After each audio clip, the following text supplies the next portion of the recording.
watched a little Bithead 1000. Yeah, it's at the Airbnb here. If you watched my beer review right before this one, I'm currently residing in an Airbnb in Huntsville, Alabama, seeing the family. And the last time I had natural ice was 2 years ago when I was here, because I don't really see it in my area in South Carolina. So yeah, swung by the gas station and picked up a 6-pack of this. Now, from 2 years ago, I drank a lot of ice beer. As of a few months ago, I've pretty much stopped, just because like I'm at that point, you know, where ice beers are not something I should really be sessioning anymore. As you can see, 5.9% ABV. But I would like to consider myself an ice beer connoisseur, because I do have years of research in the field. So yeah, let's go ahead and crack this one open. I think this is like my third one or so. Kind of quiet here. For the evening, and just because I would hate to make a mess.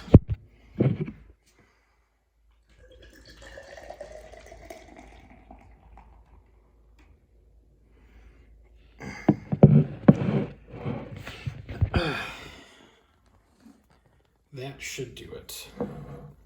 Pretty hard pour, which is the best way to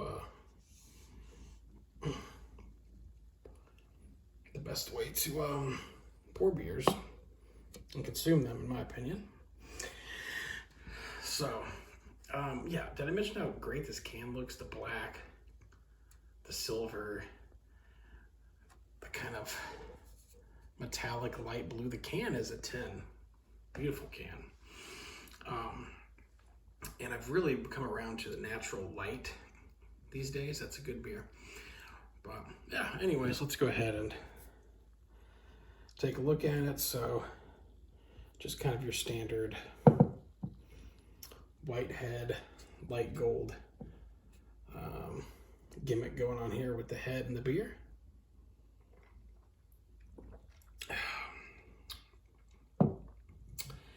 It is it's very light bodied.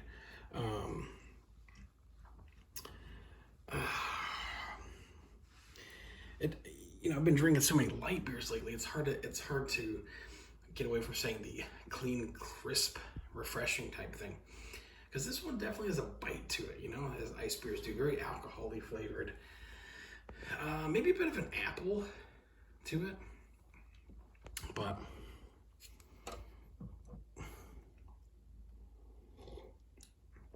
yeah, I'm definitely starting to get towards the end of my my beer reviews. But this is one, when I started doing these a year and a half ago, I was like, I really would like to get this one on camera and on Beer Advocate.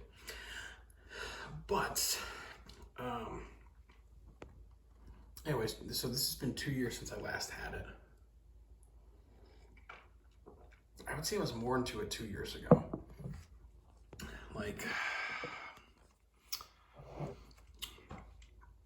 Yeah, ABV is a great number if you can still do that, and the price is great. I think the 6-pack was like $6.39 after tax or something like that. Taste wise, I like the Busch Ice a lot. That was primarily the one I went for. Also very budget friendly. But I think the best ice beer you can get is the 5.5% Icehouse. I'm gonna go ahead and say that. I did a review of Icehouse early on, and I was kind of like, oh, ice beers are for crazy homeless people, blah, blah, blah. And I was a big idiot for saying that, because they have their places, and I think Icehouse is like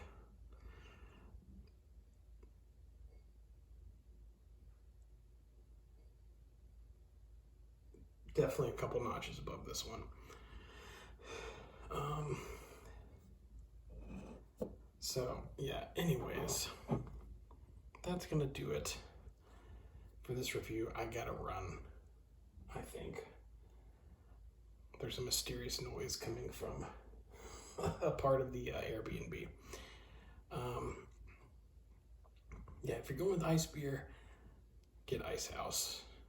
It's fantastic. This one's okay. I would probably give it, because it's just so rich, I would probably give it a 2.5 out of 5. Yeah. Gorgeous can, though. That's sick. All right.